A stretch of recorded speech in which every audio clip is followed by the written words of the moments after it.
Black Heaven.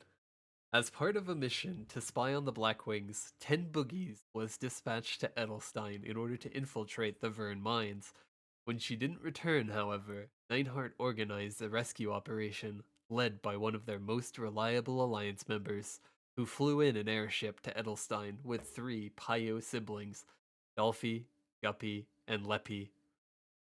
The group parachuted down near the entrance of the Verne mines and fought their way through the Blackwing's guard robots, as well as Dargoth, the giant.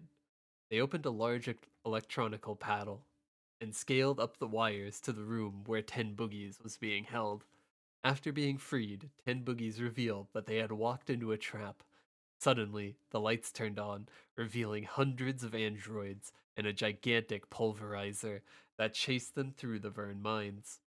Barely making it out the exit, they jumped off the edge of the cliff onto their airship and returned to a rev. The next day, the group was escorted by Nineheart, who congratulated them on the successful mission and explained that 10 Boogies had uncovered vital information about the Blackwing's plan. At the conference pavilion, the Alliance member and Nineheart met with Cygnus and Athena Pierce in order to go over what 10 Boogies had unearthed. Athena confirmed to the Alliance member that while the news was classified, the Black Mage had indeed returned. When they asked why the Black Mage hadn't made his move yet, Athena told them that it was the Alliance's theory that the Black Mage hadn't fully regained powers. As the Blackwings had been created to revive the Black Mage, she empathized the importance of defeating them in order to delay the Black Mage's rise to power, or she emphasized. Nightheart then explained that in the past, the Alliance had been able to interfere with the Blackwing's smaller operations. However, the Blackwings had recently begun to use codes in order to communicate through the Edelstein newspaper. 10 Boogies had managed to solve Gelimer's latest message that said, Black Heaven, ready. Cygnus wondered what Black Heaven could be, to which Nightheart explained that there was only one person who would know. Nightheart then arranged a meeting with the Resistance at the Secret Plaza in order to see Orchid, who was still in a coma after being attacked by the evolution system. The Resistance members joked that perhaps hitting her would cause her to wake up, prompting an argument between them and Cygnus, who believed that Orchid deserved to be treated with respect. Claudine intervened and told Cygnus that everyone in the Resistance had lost loved ones because of Orchid, and that they would not allow her any sympathy. Author's note: this blockbuster is the beginning of how Cygnus's character has been horribly mishandled by the writers. Throughout the story, Cygnus has been depicted as a paragon of goodness, filled with kindness and compassion, which in itself isn't a problem. The actual problem here is that the writers don't understand that compassion and empathy are two different things. Compassion is feeling sorry from a distance, whereas empathy is a deeper understanding of someone else's pain through having experienced it firsthand. It's the difference between reading about something versus having lived it. Throughout the first half of the story, Cygnus has been accused by the Resistance of being an observer, watching the suffering and injustice of the world from afar, and they're not wrong by thinking this. Granted, she has perfectly good reason to keep her distance. Her body is extremely frail, and she's just too important of a figurehead to lose. Still, that doesn't change the fact that she's never once left her perch of safety, while children in Edelstein as young as her have been enlisting and getting killed for the sake of the resistance. However, Cygnus's character hasn't remained static. She's experienced the feelings of loss firsthand when she thought that Damien killed Shinsu. Her partial awakening as a transcendent in reverse or in reserve wasn't just an awakening of her power, it was also her awakening to the harsh reality of the world, and it symbolizes a loss of her childhood innocence so that she can grow into her role as a mature leader. By all accounts, her character arc has reached a point where she should be able to emphasize with all of the resistance has been through. Cygnus getting up on her soapbox of a moral high ground and blindly preaching mercy to a person who doesn't deserve it directly contradicts her character development. What Cygnus demonstrates here is a regression of her empathy back into generic compassion, and it strongly reminds me of the concept of toxic positivity. Toxic positivity is the belief that you should always remain positive no matter what. It's an unhealthy outlook because you're basically telling people to repress their negative feelings, making it so that feeling anything other than positivity is their own fault for not choosing to be happy. It flatly denies any chance for you to process the valid negative emotions that you're feeling, and it shames you for not being unable to rise above those emotions, but for having experienced them at all. Here, Cygnus is essentially telling the resistance, hey guys, I know that Orchid placed your town under a dictatorship and ordered the slaughtering of all your loved ones, but we shouldn't even think about the idea of wanting revenge or even joke about it. In fact, we should always be golden paragons of virtue all the time and repress anything that would make someone think otherwise. The resistance has honestly done way more for Orchid than they had to. From what we've seen, they've treated her with civility, and there's no indication that they've even done anything more than joke about knocking her awake. I can perfectly understand why the resistance would be pretty damn annoyed at a sheltered, privileged kid who's never once gotten her hands dirty telling them they should or shouldn't be feeling about the leader of a militant cult that ruined their lives. In contrast to Cygnus, JMS has created everything that Cygnus ought to be with Princess Sakano, who has a perfect balance of empathy, compassion, and backbone. Cygnus and Sakano are extremely similar in how they're young leaders of their alliances, how they're both kind and just, and how they have great mythical power hidden within them. However, Sakano isn't crippled by bad writing and actually acts like a leader instead of a preacher. In the Sengoku storyline, Akechi Mitsuhide is responsible for murdering her family and kidnapping her for Oda Nobunaga's demon ritual. Akechi and Sakano strike a deal to work together during the Ashura crisis, and at the end of the storyline, he comes to visit Sakano and asks if he's been absolved for killing her family. Whereas Cygnus would have blindly forgiven him, Sakano tells him that his crimes are unforgivable and swears that once Oda Nobunaga has been defeated, she'll personally chop off his head herself. This is the kind of development that I wanted Cygnus to have, and what her character arc should have been leading up to. Now, rather than her actually feeling and processing things like a healthy human being, she instead disrespects the resistance by invalidating their feelings and experiences with her insensitive moralizing, sorry. Later on, her personality ends up doing a complete 180 in Tenebrous and Beyond, in which she almost starts to behave like a dictator, but I'll complain about that when we get to those sections. Grendel the Really Old then arrived with a magic mirror which would allow one to access another's memories. The Alliance member entered through the mirror and arrived into Orchid's psyche. There they encountered a rabbit-like creature that served as Orchid's memories guide. The guide led the Alliance member through Orchid's memories, allowing them to see how she and Lotus had been given human forms by the White Mage, how Lotus had killed Empress Aurea, and how Phantom had rendered Lotus comatose during the final battle at the Temple of Time.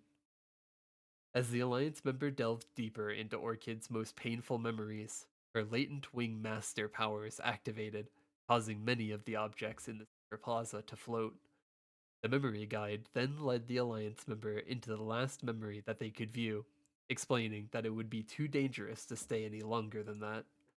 Inside the memory, they witnessed Gelimer getting Orchid's approval to build Black Heaven, a giant airship with the power to destroy Maple World. Upon reporting back to the Alliance, Neinhardt and Claudine both agreed that they needed a robust defensive plan. However, Cygnus disagreed and told them that it was their chance to show Maple World that the Alliance could protect them.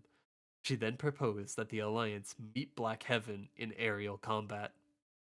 Elsewhere, Glimmer finalized preparations with Arcarium and Hilla and successfully petitioned to gain the coveted position of commander. After Glimmer left, Hilla confided to Arcarium that though Glimmer had called Black Heaven a tiny airship, they were nothing tiny about it. There was nothing tiny about it, and she wondered what Gelimer, whom she called a madman, had in mind. Soon after, messenger birds were sent to all corners of Maple World, and heroes gathered to heed the Empress's call. Hundreds of members of the Alliance boarded Phantom's airship, the Lumiere, which had been upgraded to become battle ready for the fight against Black Heaven. Author's note: each class gets a class-exclusive cutscene at the very start of Act 2. This was the second most traumatic experience for me while writing this guide, next to the Elysium prequests. Barely a handful of people posted playthroughs of Black Heaven, and subtracting the duplicate classes and the people who unhelpfully held spacebar instead of showcasing the dialogue through the playthrough, to show the dialogue like a playthrough is meant to do, I ended up having to replay Act 1 21 times in order to transcribe every class's exclusive cutscene. Explorer. The Explorer met with Tess, Olive, and Rondo on MapleTree Hill in order to catch up before the operation. They told the Explorer that as space was limited on the Lumiere, they wouldn't be able to come and fight alongside them. However, the Explorer promised to fight harder on their behalf, and received buffs from each one of them. Author's note: unlike the original version of this cutscene from the Red update, Rondo doesn't buff us because all his party buffs have been removed as of the Destiny update. In the original Explorer storyline, Sugar was also there to see us off. The others buffing us also used to have actual meaning in the original storyline because it was what they did in order to help us defeat the Black Mage's shadow. Since we clearly didn't need a single one of them to defeat the Black Mage's shadow this time, because we're the almighty chosen one, EM, this just becomes a hollow reminder that once upon a time, our friends used to actually be friends instead of glorified background accessories for our nominal character development. If Sugar wasn't immortal, I'm sure that she'd be turning in her grave as we speak. Dual Blade. In the secret garden, Lady Syl gave a speech to the entire organization. She told them that dual blades have been born out of a simple misunderstanding, but since they had resolved the matter and were now on good terms with the Dark Lord. Since then, they had resolved the matter. Okay. However, she reminded them that they couldn't forget their roots, adding that the operation was their chance to show all of Maple World why the dual blades existed. She commanded them all to achieve victory, claiming that it was high time that they come out of the shadows. Later on, she called the dual blade and gave them another mission. In the impending battle, she believed that their enemies were the same ones whom her parents had fought. Though she wanted to slay them herself, she didn't know if she could endure their mental attacks, and so she asked them to strike her down if she became possessed. Hesitantly, the dual blade agreed to her request. Author's note: this is a reference to how Lotus possessed her and forced her to kill her father and Tristan, which led to her feud with the Dark Lord. Cannoneer. The morning of the operation, the Cannoneer told Monkey that they had been fighting together for a long time, and that he knew that they would always remain best friends. However, as he couldn't guarantee their safety on the mission, he offered to leave Monkey behind if he wanted. However, Monkey shrieked at the Cannoneer, who interrupted it as Monkey wanted to stay. When Monkey shrieked even more, the Cannoneer laughed that he was just kidding, and told the Monkey that he couldn't fight without it anyways. He then decided to test their luck before heading off by rolling a dice, which landed on 1, much to his dismay. Pathfinder. The Pathfinder went to visit Bree in the Karupa town, where Bree told her that she had explained the situation with the relic to the other townspeople. With all their misunderstandings cleared up, Bree told Pathfinder that she was welcome to visit whenever she wanted. She also thanked the Pathfinder for all of her help, as the town would have lived in fear of the ruins without her intervention. The Pathfinder then headed out to a rev, as she felt that she couldn't turn her back on Maple World, even though she had initially felt as though the threat of the Blackwings wasn't her problem. Cygnus Knights and Mihail. The day before the operation, Empress Cygnus addressed her knights and told them that Gelimer was on his way to Hennesis. Though she warned that the battle would be difficult, she also reminded them that they were the guardians of Maple World as Cygnus Knights, rallying them behind her banner. Mihail, author's note: this is an exclusive scene for Mihail that takes place a few hours after the events of the paragraph above. The night before the operation, Mihail found Cygnus standing atop a cliff, gazing at the sky. As he approached her, Cygnus noted that Mihail seemed anxious, though he denied it. She reminded Mihail that she knew him better than that, and asked if there was anything that he wanted to talk about. Mihail told Cygnus that the Alliance had never been in an aerial battle before, and he wondered whether they were sufficiently prepared. Cygnus told Mihail not to worry, as their alliance was the strongest that Maple World had ever seen, having even the support of the legendary heroes who had sealed the Black Mage. She added that the real question was whether they were prepared to sacrifice in order to win.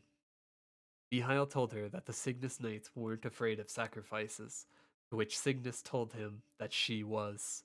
She feared losing even a single person, and asked Mihail to promise that everyone would return. Mihail, ever loyal, immediately promised and vowed that the Cygnus Knights would always be at her side. Cygnus then told Mihail that she was glad that she could always count on him. Resistance and Xenon.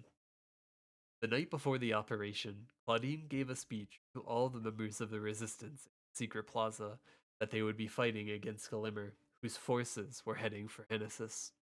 She gave everyone the choice to back out if they were afraid or unwilling to fight, but she reminded them that the battle would be the turning point in their struggle to free Edelstein. In the name of freeing their city, all the members of the Resistance rallied together to fight. Later that night, Claudine told the Resistance member that they had already done so much for the Resistance and emphasized that their safe return was the highest priority so that they could all celebrate Edelstein's liberation together. Xenon. Author's note, this is an exclusive scene for Xenon that takes place after Claudine gives her speech to the Resistance forces, in place of the conversation she has with the Resistance member. Soon after giving her speech to the Resistance, Claudine met with Rudy and Xenon. Rudy told Xenon that she suspected that the battle would end things with Glimmer once and for all. When Xenon remained quiet, she asked what was on his mind. Xenon wondered what had happened to Beryl, adding that he didn't want to hate her, no matter how many times she had attacked him. Claudine pointed out that Beryl had only been following Glimmer's orders, and that she was a victim too. Xenon supposed that if he hadn't met Claudine, he would have been following Gelimer as well. He resolved that he would take out Gelimer himself, as he didn't want anyone else to go through what he and Beryl had. Claudine warned Xenon to be careful, as Gelimer was likely planning something awful. Rudy also added that Xenon wasn't the brightest either. However, Xenon reassured them both that he had changed, and that he wouldn't let things slide next time around. Demon. The day before the operation, Mastema found the demon at the ruins of his old family home in Libri. She asked whether it was true that he was joining the battle, which the demon confirmed, explaining that he needed to free himself of his mistakes. Mastema told him that she wished that she could help him if only she had her old body back, though the demon told her not to worry about it, as it was his burden to bear. He believed that it was a good opportunity, as he would be able to save many lives on the front lines, so that no one would have to suffer the loss that he had, even if it cost him his life. Mastema cut in and told him not to say that, reminding him that she was like his family, and asked him to come back safely. Taken aback, the demon promised to return for her sake. Iran. The morning of the operation, Lilith was overseeing Iran's training exercises. She told Iran that the battle was the perfect opportunity to see how well her training had paid off. When Iran stopped to agree, Lilith told Iran that she hadn't been told to stop. Iran continued practicing her polearm swings until she hit 835, before Lilith finally told her that it was good enough. As Iran collapsed in fatigue, Lilith told Iran that she expected her to reach 1,000 after boarding the Lumiere, though she added that it was a shame that she hadn't come with Iran, or that she couldn't come with Iran and watch her fight. She then told Iran not to wear herself out, as it was her first aerial fight. Iran laughed and asked Lilith whether she was worried about her, which Lilith reminded Iran that she sometimes got overeager and told her to hurt the enemies, not herself. She then warned Iran that if she hurt herself, her training regime would be increased 10,000 polearm swings a day. Author's note, given what happens to the player character at the end of Black Heaven, rip Iran and her arms. Evan. The day before the operation, Evan visited his family farm in Hennesis, feeling bad that he would constantly show up and disappear, unable to even say goodbye to his parents most of the time.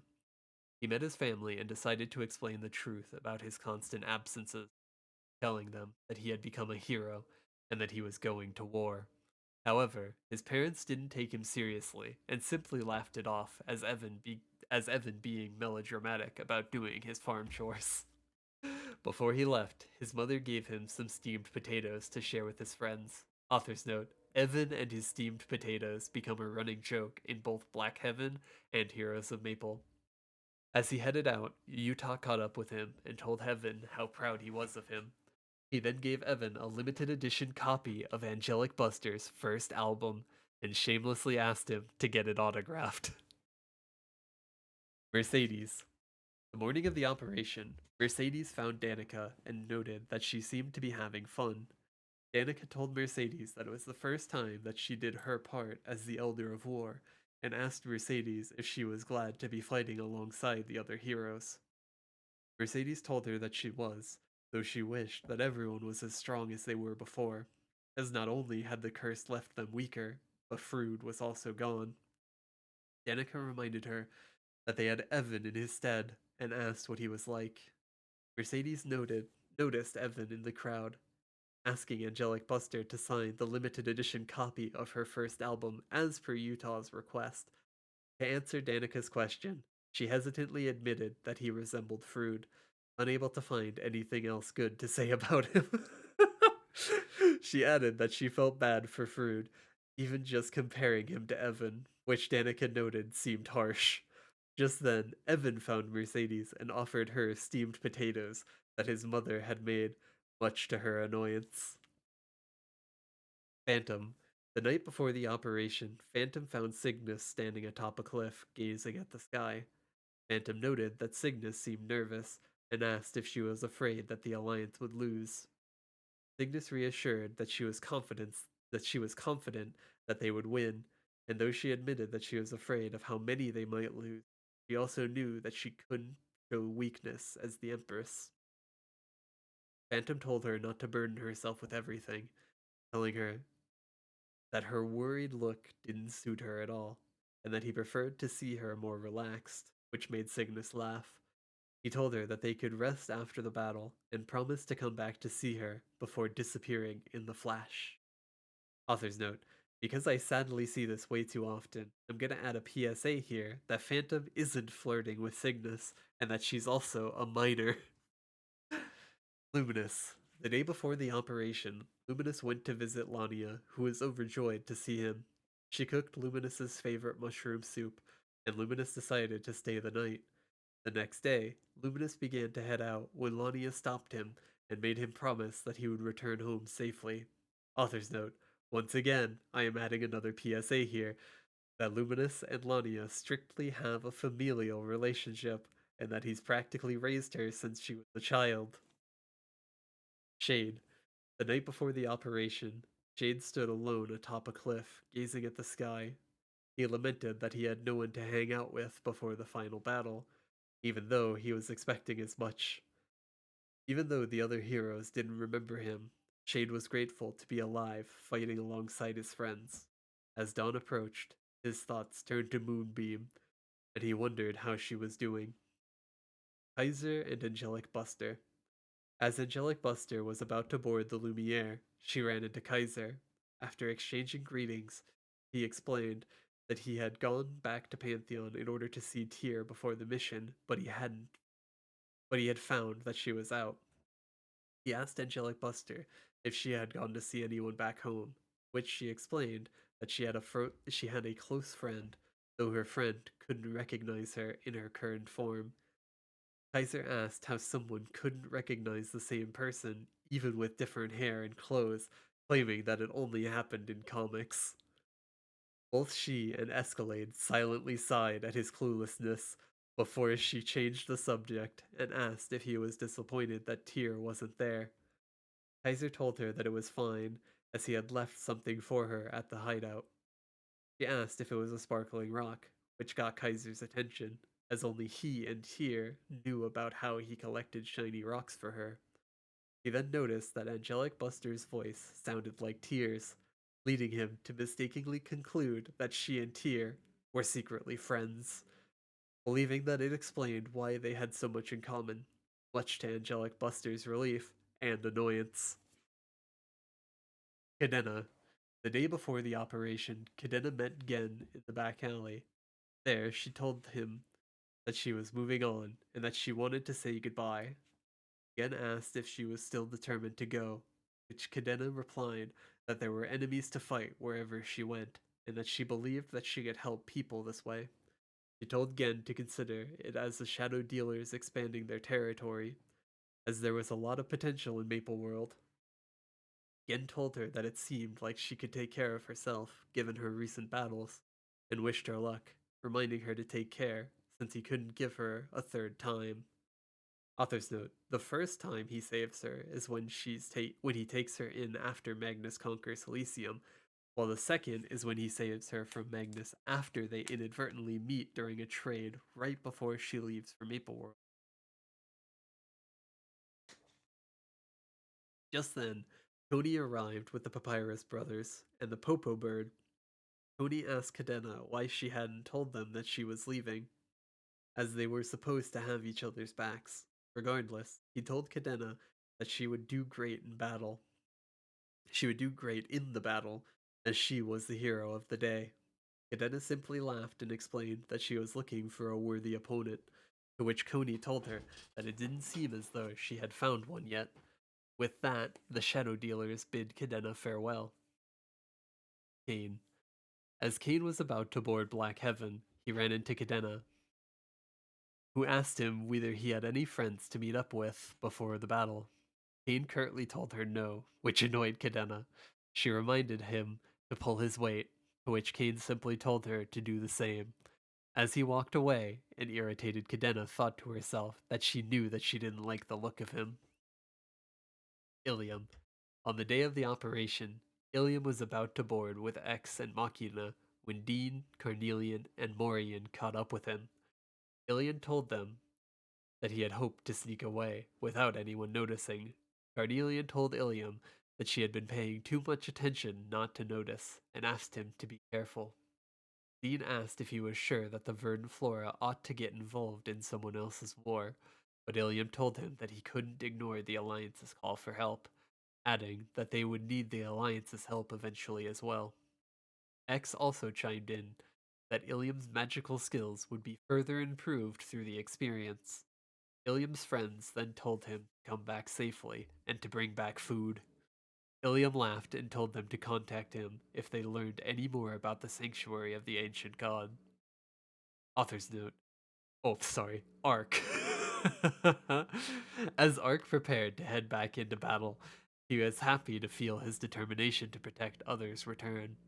His thoughts then returned to the caravan and how they considered him a friend, making him hope that he had found the paradise that they were searching for. Recalling how Salvo had told him to follow his heart, he returned back to Savage Terminal and used the communication device that they had given him. He was able to contact Salvo, Ferret, and Zippy, who told him that they were near the area. The entire caravan came to greet Ark and spent hours talking. Ark learned that they had yet to find their paradise, though they promised him that they would let him know once they did. After saying their goodbyes, Ark was happy that they were doing well, and that between them and his friends from Maple World, he had much to protect. Adele. Feeling homesick before battle, Adele let Jerome know that she was returning to Restonia, as she was feeling unsure of herself. Back at the Uprising hideout, Jerome told her that the Alliance was lucky to have her on their side, and that he trusted that whatever Adele decided was the right choice. Hearing Jerome's voice and the lively chatter at the hideout lifted Adele's spirits. Jerome told her that if she ever needed help, he was always available for her. Adele thanked him.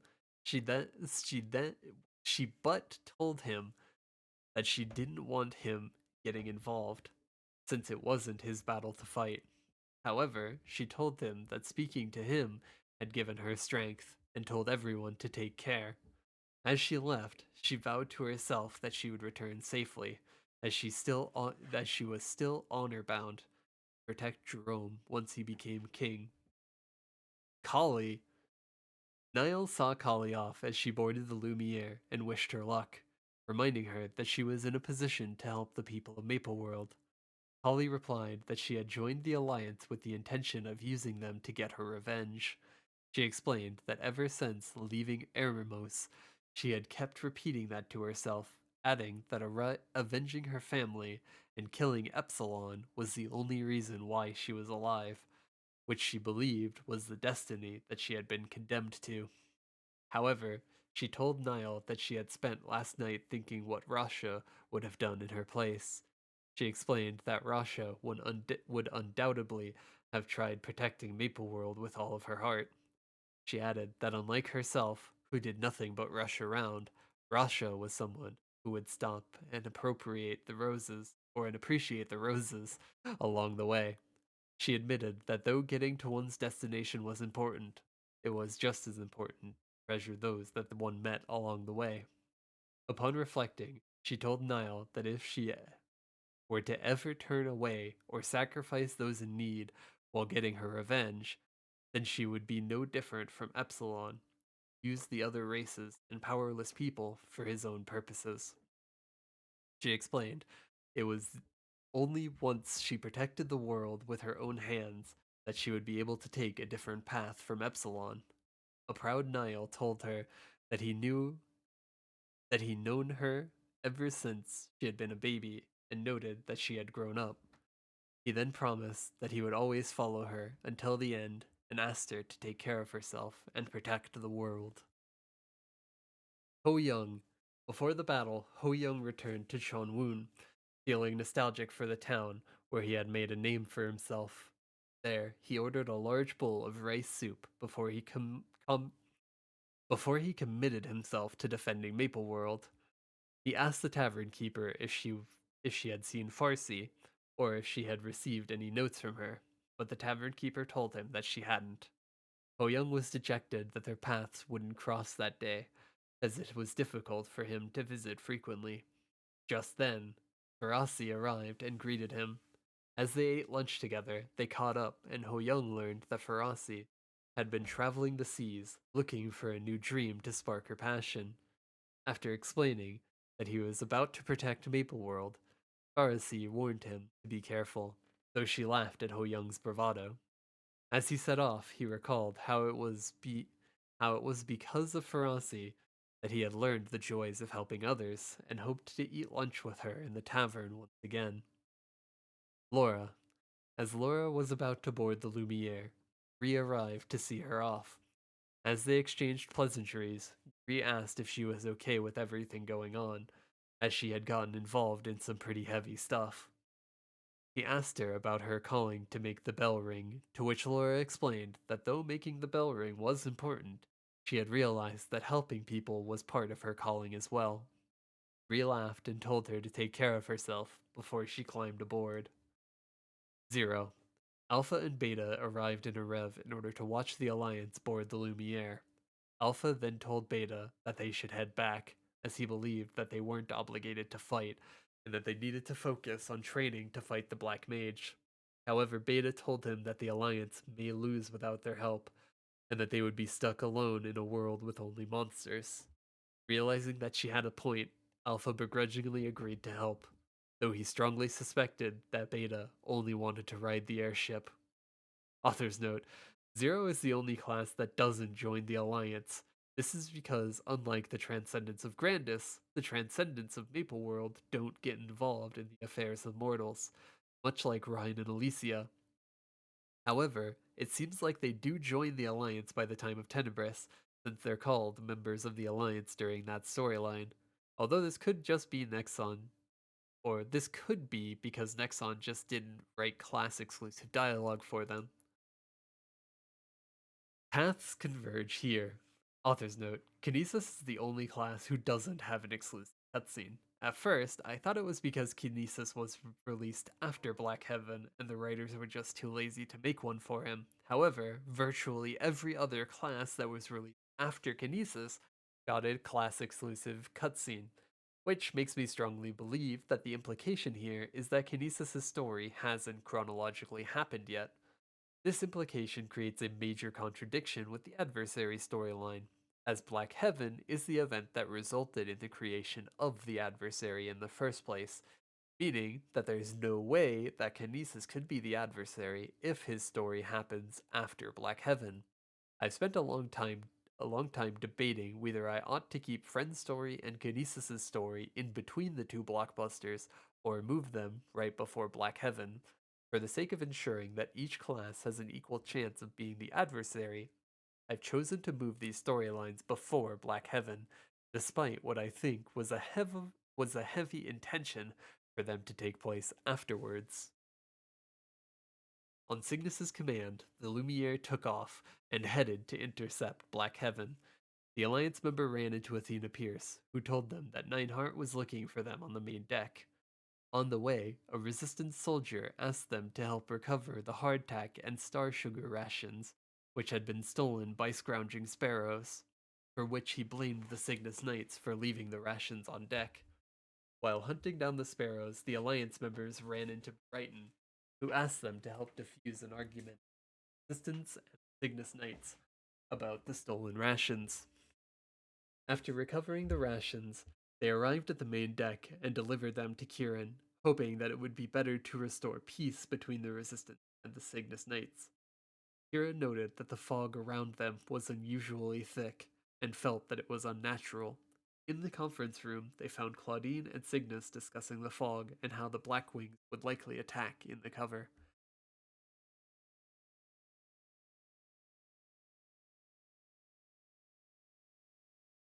After reporting to Cygnus, she told them that Nightheart had warned her earlier about Baroque and the Master of Disguise, who would likely be up to his old tricks and cause chaos. Remembered, he recommended that they play along and try to get him to slip up. Having not seen Nightheart since then, Cygnus asked the Alliance member to check up on him. While searching for Nightheart, the Alliance member encountered Nightheart standing over a doppelganger of himself, along with several unconscious Cygnus Knights. The Alliance member immediately recognized that the standing Nineheart was the fake one, as the real Nineheart couldn't win a straight fight on his own. Realizing that he had been caught, Baroque immediately transformed back into himself and engaged the Alliance member, who managed to defeat him. However, Baroque then transformed himself into Cygnus in an effort to prevent them from hitting him.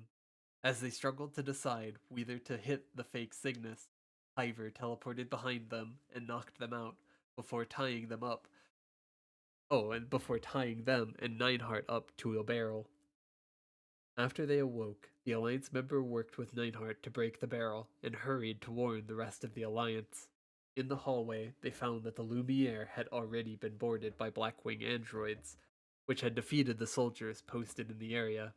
As they fought through the androids, they encountered Athena Pierce fighting the androids alone and regrouped with her. Athena sensed an evil energy in the next corridor, where they ran into Eleanor, the Black Witch. After fighting her off, they arrived at the deck where Cygnus told them that the Black Wings were dropping androids onto the deck from above. The Alliance member grouped with the Pyo siblings and began to fight off the androids on deck. From the sky, Baroque returned in his own fighter plane and engaged the Alliance member, who was able to crash his ship. Just then, Ivor arrived in a large airship which they recognized as Black Heaven and began firing rockets at the group, who, who struggled to dodge the firepower. As more androids landed, the group continued fighting them off, directing all their firepower at Ivor's ship, which they eventually succeeded in destroying. They returned back to the main deck and reported their victory to the Alliance leadership. Just as everyone began celebrating the destruction of Black Heaven, a dark shadow loomed over their heads as they looked up, horrified, at the real Black Heaven, which was hundreds of times larger than both the Lumiere and the airship that they had just struggled to take down. With hundreds of smaller airships that Hiver had been flying surrounding Black Heaven, Athena ordered the Lumiere to immediately pull back and retreat into cloud cover. That night, Claudine pointed out that the Alliance had been reckless, and that they should have had clearer plans. Neidhart remarked that their plan had been sound, based off the given information, and snidely asked what the resistance had been doing all the time while Gelimer had been constructing Black Heaven.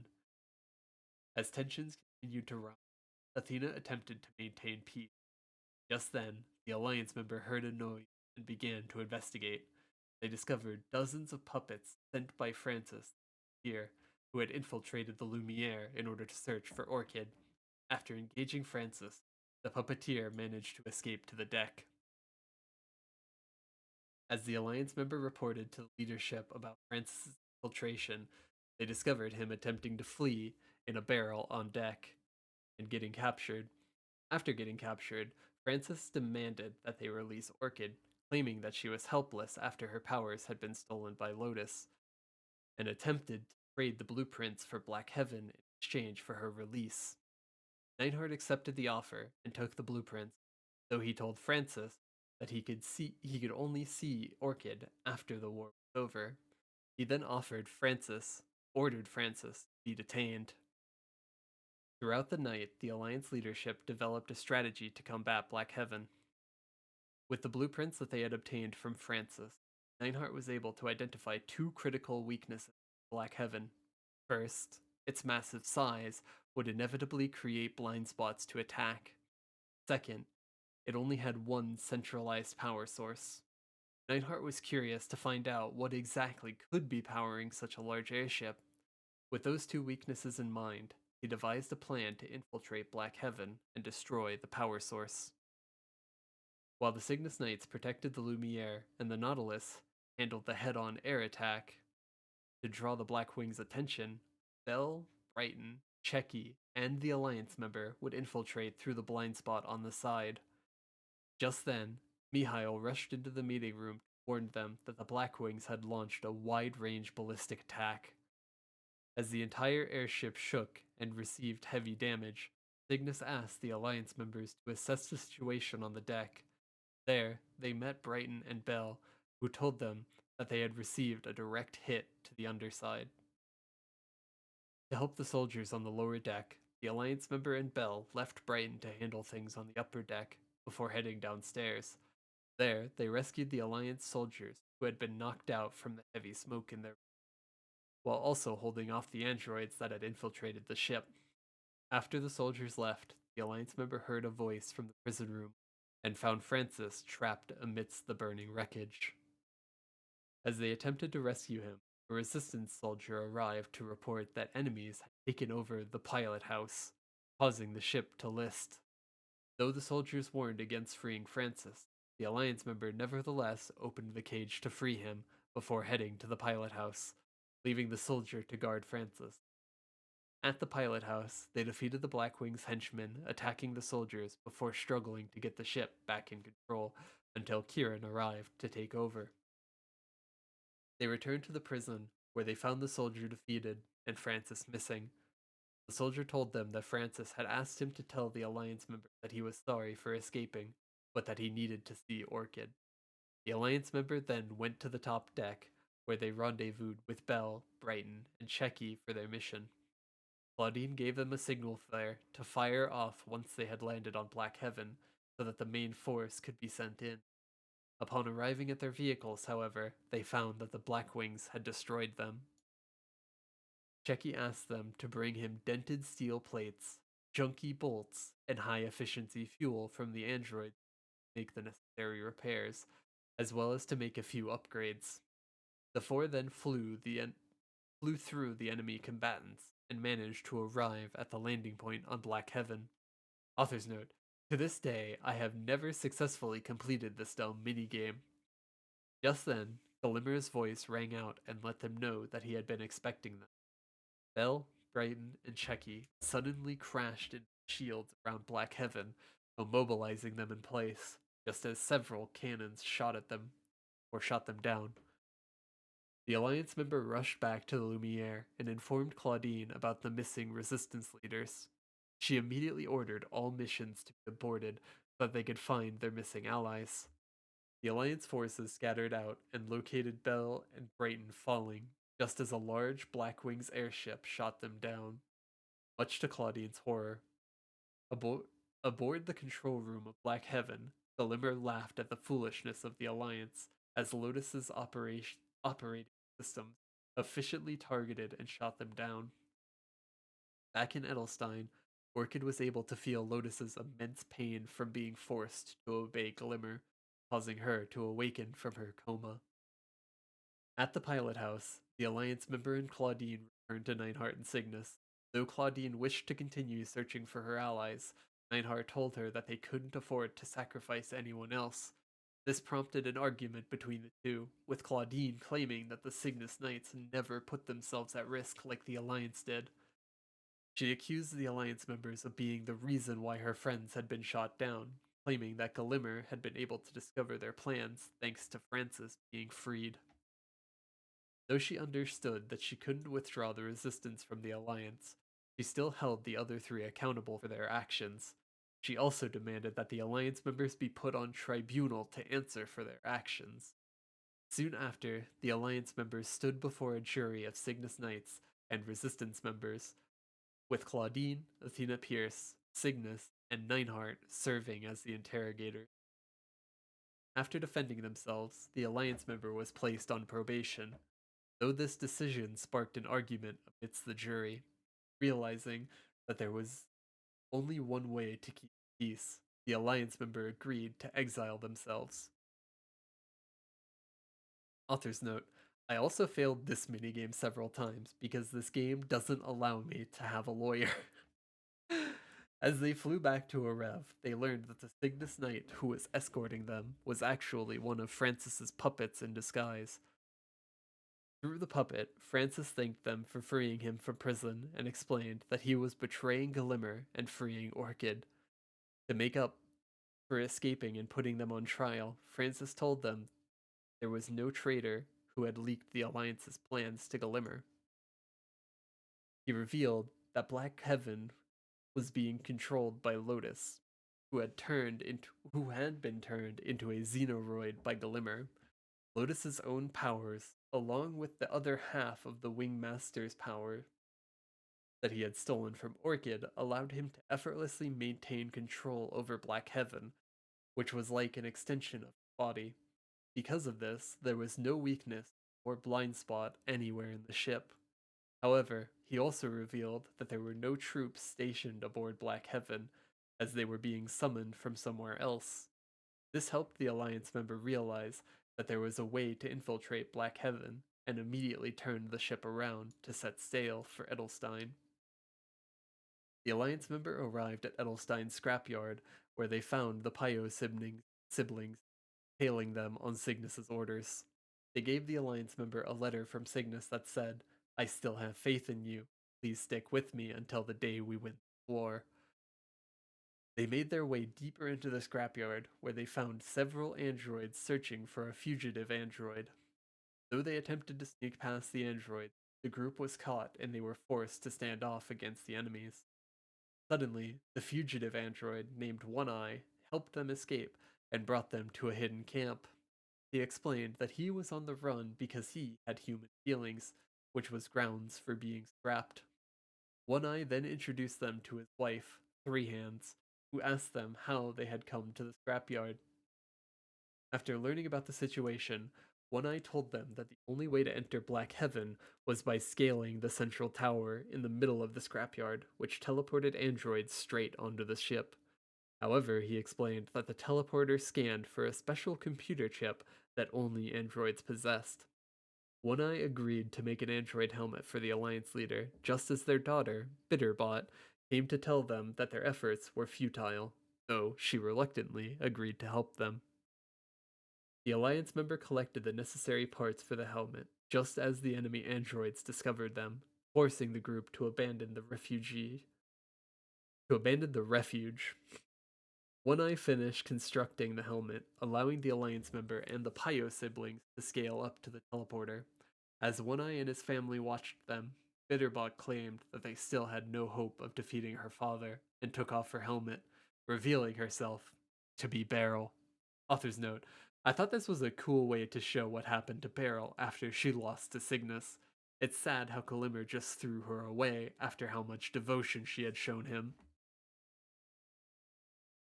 After the inspection on the after the inspections at the inspection station on Black Heaven, the Blackwings immediately discovered that the Alliance member wasn't an android. As the Alliance member continued to fight off the Blackwings' forces, Dargoth himself arrived to capture them. However, the Alliance member proved to be too strong and defeated him. With his defeat, Eleanor arrived to finish him off, though she was also defeated. With no choice, the Blackwings brought in a demolisher, though they were shocked when the Alliance member seized control of it and blasted through the defenses. Author's note: the demolisher is the final boss in the Rihanna Strait storyline. We encountered a lot more of them in this story. Having created a hole in the shields, the Alliance member fired the signal flare. Aboard the Lumiere, the Alliance had sustained substantial damage, and Nightheart asked a demoralized Cygnus whether to press on or turn back. Suddenly, they saw the signal flare and realized that the Alliance member had given them an opening. Aboard Black Heaven, the Alliance member was being chased by an immense pulverizer, which cornered them at the edge of the ship. Suddenly, Claudine arrived aboard her flying vehicle and began shooting at it. She told the Alliance member to flee while she covered him, just as cannons began firing at her. Claudine struggled to keep her aircraft afloat until the cannons were destroyed by Checky, Brighton, and Bell, who had miraculously survived Gelimer's attack. With their combined firepower, the pulverizer was easily destroyed. The Alliance member who had been knocked out in the explosion awoke to find that the Alliance had boarded Black Heaven with the help of pilot Irvin. Claudine told them that the Pyo siblings had explained how the Alliance member had risked their lives, or their life, to give an opening and apologized on behalf of everyone for doubting them. Meanwhile, Francis managed to infiltrate the secret plaza in Edelstein and successfully rescued Orchid, who immediately set off to save Lotus and destroy Gelimer.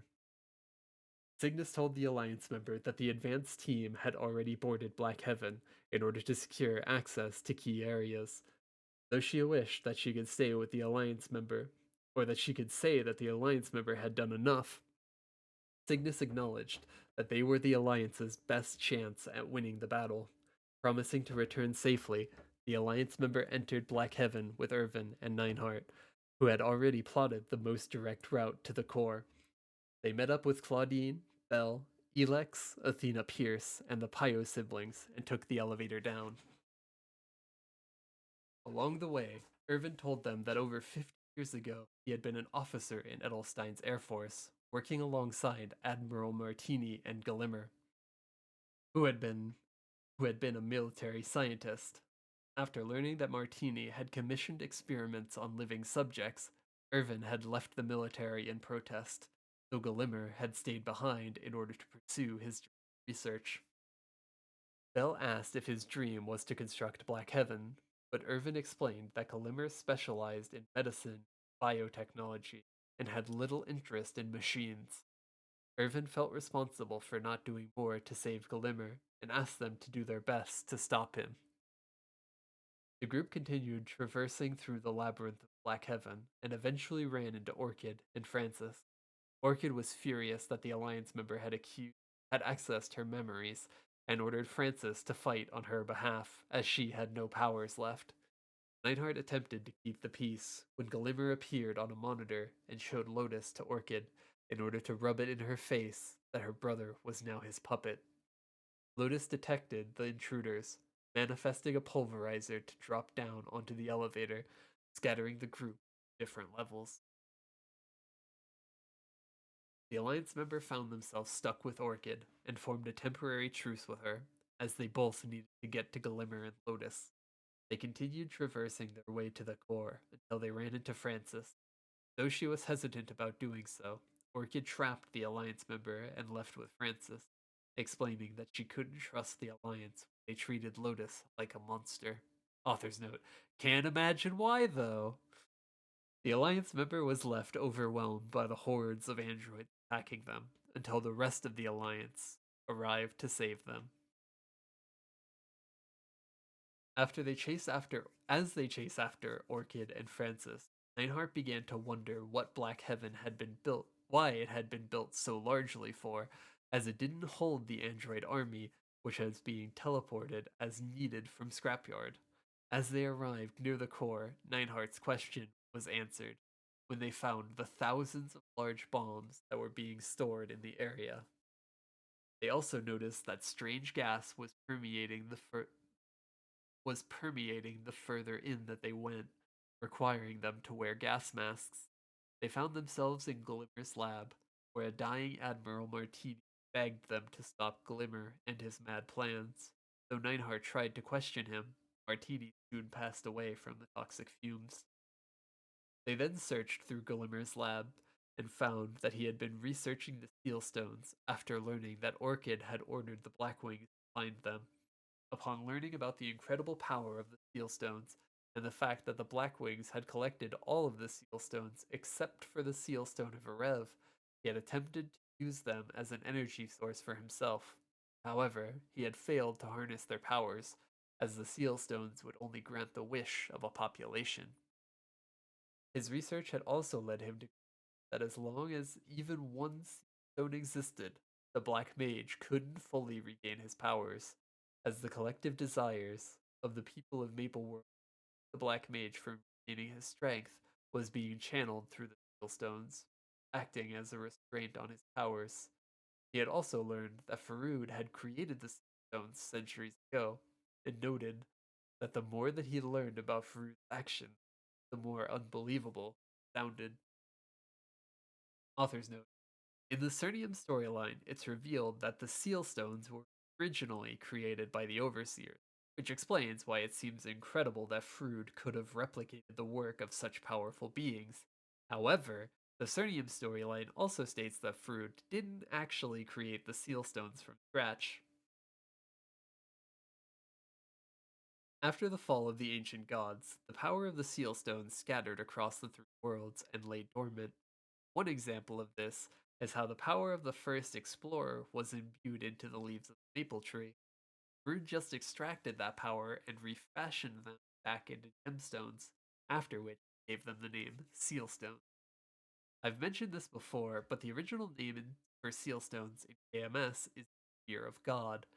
For a long time, GMS didn't differentiate between the original name and the name that Frood had given them, and so it gets a bit confusing after Cernium when they start calling it the Spear of God.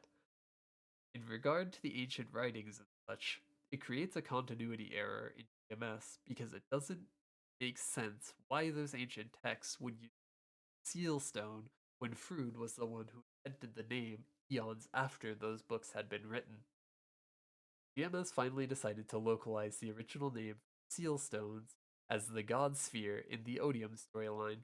Personally, I think that name is stupid, and I really wish that they would have just called it the God Spear instead, since the intention behind calling it the Spear of God is that it's a weapon that can kill higher beings. During the Odium storyline, we see a worn out seal stone in the shape of an orb. Based on lots of past experience, I'm convinced that the translation team had not once played the story that they're getting paid money to translate, and so they probably thought that all seal stones are orbs, which led them to call it the God Sphere.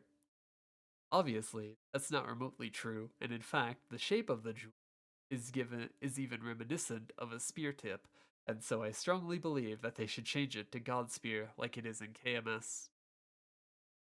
They also found Gelimer's research on Lotus and how Gelimer had coveted the powerful body that Lotus had been granted by the Black Mage. It also detailed how he lied to both Orchid about promising to return Lotus to her and to the commanders about promising to alter Lotus's body to serve as a vessel for the Black Mage. In order to power Lotus and Black Heaven, Gelimer had taken over the Verne mines and ordered Admiral Martini to obtain coolant from Brianna Strait. After Lotus had been completed, Gelimer had forced him to steal Orchid's power in order to obtain the complete Wing Master's power so that he could launch Black Heaven. He also detailed how he had created the evolution system to imprint combat data onto Lotus, making him stronger as he received more data. They also uncovered information on the bombs aboard Black Heaven, which contained a chemical agent called retoxin that could turn humans into obedient puppets, all of whom would be controlled in a hive mind like Lotus. They then found a map that listed the targets that Black Heaven would bomb, and realized that Gelimer's goal was bombardment rather than invasion. Author's note: Gelimer's original plan to have the Seal Stones power Lotus is almost identical to the experiments conducted by the Elders in Odium, where they created cyborg adversaries by fusing them with Seal Stones. Gelimer wasn't able to use the Seal Stones as a power source for Lotus because the Seal Stones only grant the wish of a population, but I actually think that there was a chance that he could have fused Lotus with Sealstone if he were to have succeeded in his plan to turn Mapleworld into a hive mind with Retoxin. During the era of the ancient gods, before the Overseers had created the Sealstones, mortals had no means of stopping the chaos of the gods, because only a god has the power to kill another god. Because of this, the only way that mortals could hope to stand up to the gods was by using their holy relics, which contained their divine power. Unfortunately for them, the relics worked on a similar principle as the seal stones, which is that they'll only awaken for someone whom the people have unconditional faith in. For example, the holy relic of Mitra, the sun god, is a sword named Azor. Azor will only awaken in the hands of Mitra's chosen one, someone who has the full support of all of Mitra's followers. Because of this, there is no way for someone who wanted to kill the gods to use relics, which once awaken, which only awaken in the hands of the most devout followers of the gods. In order to trick the holy relics, researchers attempted to fill host bodies with countless specter souls from the abyss. In doing so, the relics would sense the host body radiating with the energy of those souls, and they would mistakenly believe that this energy comes from countless souls from across the world, lending their unconditional faith to the person. Most of these experiments failed because the host bodies were unable to resist being taken over, resulting in the specter souls possessing them and transforming them into monsters. These failed experiments are the same specter mobs that we fight in the game. Some of them were probably created during the era of the ancient gods, but many of them were created from the high flora purging other races, including the anima. However, the researchers eventually succeeded in finding host bodies who could retain their minds and bodies, which allowed them to hold countless specter souls inside of them. Those special specters could then trick the holy relics into awakening, allowing them to use God's own relics against them. Because of the similarities between the holy relics and the seal stones, it's extremely likely that just like the relics, the seal stones can only pick up energy, not intent, meaning that they should only be able to pick up the fact that a person holds the support of the people, not how that support was won.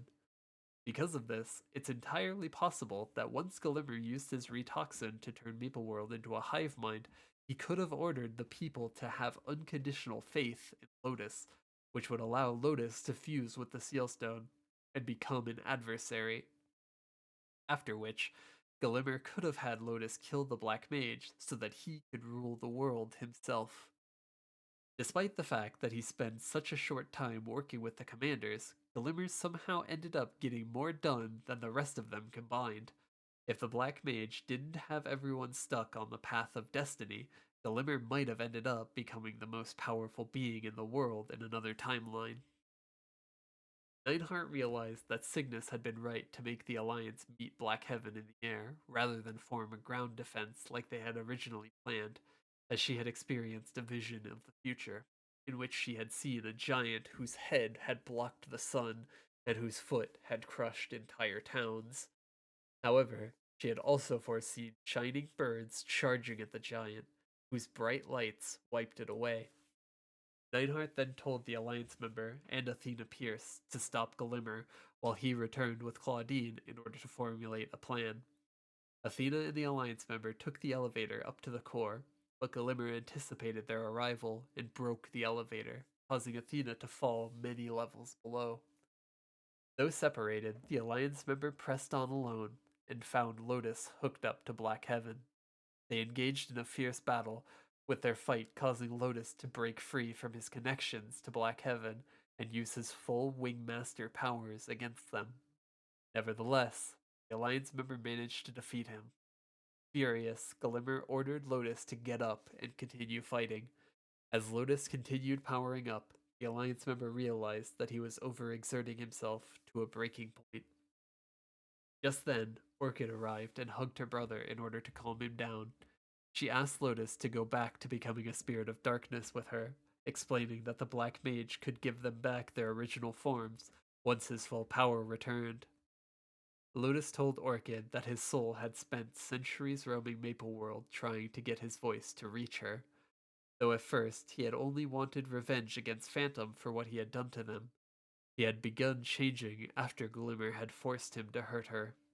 He asked Orchid if she would continue living as a human for a bit longer, when Glimmer, unable to abide his creation rebelling against him, used his kill switch on Lotus. Author's note: this blockbuster tries really hard to get me to care about Orchid and Lotus, and somehow I think they succeeded in making me hate them even more. These two helped wage a war of terror on the entire planet, were responsible for the murder of millions of people, assassinated the heads of state under the pretense of peace negotiations, subjected an entire town under authoritarian rule for years, ordered the kidnapping, torture, and mutilation of countless children for unethical experimentation, and somehow all of that is just supposed to get swept under the rug because Orchid is sad. I don't hate Orchid and Lotus as characters in and of themselves. I think that they make for excellent villains specifically because of how evil they are. Despite being in human bodies, they still consider themselves spirits, and so they feel absolutely nothing when they kill lesser life forms like humans. In fact, they even seem to derive some pleasure from toying with their prey. The Wingmaster webcomic showed how Orchid and Lotus slowly tortured Arya to death and expressed disappointment when she died too quickly. The only feeling that Orchid expresses after watching Arya die is that they didn't get the chance to play with her more. The two of them are absolute sociopaths who don't have a shred of empathy for anyone except each other, which makes them great complex antagonists. However, I just can't get behind the idea of them as tragic figures because everything bad that ever happened to them was literally just the consequences of their own actions. There's nothing unfair or tragic about terrorists who killed thousands of people getting exactly what was coming to them. It feels so tone deaf on the writer's parts to have Glimmer be based on Nazi scientists and to be coded as a pedophile with a teddy bear that he carries, and how he kidnaps and experiments on the bodies of children, but then somehow the person who ordered him to do all that gets a narrative free pass. I will say that Orchid post Black Heaven is a much better character because after she's lost everything that mattered to her, it feels like she actually paid for her actions, and so allying with her doesn't feel as jarring. However, the writers even managed to mess that dynamic up with the way that Orchid starts low key flirting with the adversary at the end of Limina, although I'll complain about that when we get there. As Orchid contained, as Orchid continued holding on to her dying brother, the Alliance member made their way to the control room in order to stop Gelimer. However, Gelimer released retoxin gas into the room, poisoning the Alliance member and leaving them unable to fight. He then showed them a view screen, Black Heaven looming over Edelstein as he released his bombs. Author's note: this is likely a continuity error because both the Cygnus Knights and Resistance class exclusive cutscenes in the blockbuster said that Glimmer's first target was Kinesis. I personally rationalize it by thinking that the Alliance meant Glimmer's near meant what? That the Alliance met Glimmer near his launch point at Edelstein, thus preventing him from leaving Edelstein's airspace and forcing him to change his plans. In the air, the Alliance struggled to detonate the bombs, but they found that there were too many for them to handle. Just as the bombs were about to fall on the city, Orchid used the last of the Wingmaster power that Lotus had given her before his death in order to levitate the bombs back into the air around Black Heaven, causing them all to detonate at once. In the control room, the Alliance members struggled to stand as Gelimer mockingly dangled the antidote in their face, easily defeated the weakened Alliance member, and shattered the antidote on the floor. He then ordered his xenoroids to restrain the Alliance member and self destruct as he boarded his escape pod. Unexpectedly, however, the xenoroids developed survival instincts as they realized that Black Heaven was about to crash. They climbed onto the escape pod and begged their father to save them as he took off. In the sky, Gelimer attempted to cancel his self destruct command, but the xenoroids soon exploded and killed Gelimer in the process. Author's note: I think that the writers did a fantastic job with handling Glimmer's death. Him dying in the same way that he killed Vita, in a confined space rigged to explode, is a perfect example of poetic justice. With the retoxin flooding their system, the Alliance members struggled to escape Black Heaven, which was slowly breaking apart. Unexpectedly, Orchid arrived and carried them outside, though she was angry at them for having defeated Glimmer without her. They reached the upper deck, where Athena Pierce, having survived her fall, took over for Orchid. Orchid told Athena that it was likely too late for the Alliance member, who would become an emotionless zombie if the retoxin didn't kill them. However, she confided to them that Lotus had been happy in her final moments to be free of Glimmer before she walked away. Athena and the Alliance member hopped off Black Heaven and landed on deck of the air. Elsewhere, Francis found Orchid and begged her to escape with him, though Orchid silently watched the wreckage as she bid farewell to her brother. Black Heaven finally crashed atop the scrapyard as the Alliance escaped triumphant. However, their celebration was short lived when they learned from Athena that the Alliance member would most likely die from retoxin. As they began to mourn, Cygnus declared that the Alliance member would be fine and pulled out the Seal Stone of Arev, the final Seal Stone in existence. Author's note: the Seal Stone of Arev being called the final Seal Stone in existence implies that the others were destroyed by the Blackwing. Nightheart cautiously asked Cygnus if he understood what it meant to use the last seal. Cygnus affirmed that she knew that its destruction would remove the final limitation on the Black Mage's powers. However, she reminded them that all that Frood had created. She reminded them all that Farood had created the seal stones to help them protect what was most precious to them, and asked whether they all valued the seal stone more than the Alliance member. With the full support of the Alliance, Cygnus used the final seal stone in order to save the Alliance member.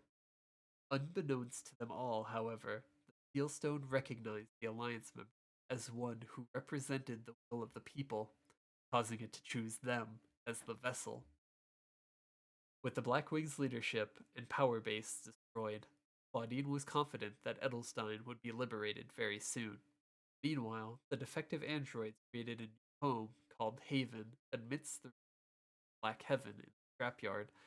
As the people of Mapleworld celebrated the Alliance's victory, Arcarium reported Glimmer's defeat to the Black Mage, though he added that Glimmer's death had been assured that he had approached them with when he had approached them with defeat. However, the Black Mage ignored his words and instead told him that the shape of destiny had been twisted and that a new adversary had appeared with the power of a seal stone. Author's note: there are two variations to what the Black Mage says. In the original Black Heaven cutscene, he says, the axis of destiny has been twisted. A new arch enemy has been born with the seal stone in their arms. However, in a different promotional cinematic for Tenebris, he instead says, the shape of destiny is twisted. A new adversary has appeared with the power of the seal stone. The word archenemy is a direct translation of the adversary in Korean, but the GMS localization later chose the word adversary during Esfera and beyond, which is the term that they've decided to stick with. I'm hoping that they change Black Heaven's text to say adversary in order to have it match up with its usage, For the purposes of this guide, I've decided to use the quote from Tenebris's promotional video because it sounds a lot cooler and uses the term adversary. Arcarium offered to handle them personally, but the Black Mage forbade him from intervening, instead tasking Damien and the human army to carry out their next move. Meanwhile, in the Forest of Spirits, Orchid and Francis sought out Guaru. Orchid then asked Guaru to give back her original powers as a spirit of darkness, as she had used up her Wingmaster powers that the Black Mage had given her. Shortly after, Gerard Darmore aware of the adversary's creation. In the shadows, Alter Angler continued sending his children on missions to harvest energy to make up for his broken power source from the explosion of the Angler Company headquarters. Their frequent excursions soon attracted the attention of Darmore, who followed rumors of the company's return and discovered that it was still operating in secret. Darmore then arranged a meeting with the Angler family, revealed to them that a new adversary had been created and that he planned to destroy the seal stone within. After realizing that without the seal stone, the adversary would have no choice but to seek out odium in a new one, as Guardian Kalos would only allow a true vessel to complete Kurote and enter odium. He hoped to have his children manipulate the adversary into entering Kurote after Darmor would shatter the seal stone. After Darmor would have shattered their seal stone, after Alter then became business partners with Darmor and his apostles. Soon after, Alter rebuilt his body, which had been severely damaged in the explosion at company headquarters. In order to prepare for his plan to invade Odium, Alter chose to rebuild himself in the image of constables of Odium, robotic dolls with mechanical anima features that maintained the laboratory in the Elder's absence. He reconstructed himself as a constable with mechanical rabbit ears and a tiger tail, hoping to use his body to infiltrate Odium undetected as soon as the adversary completed Kurote and opened the path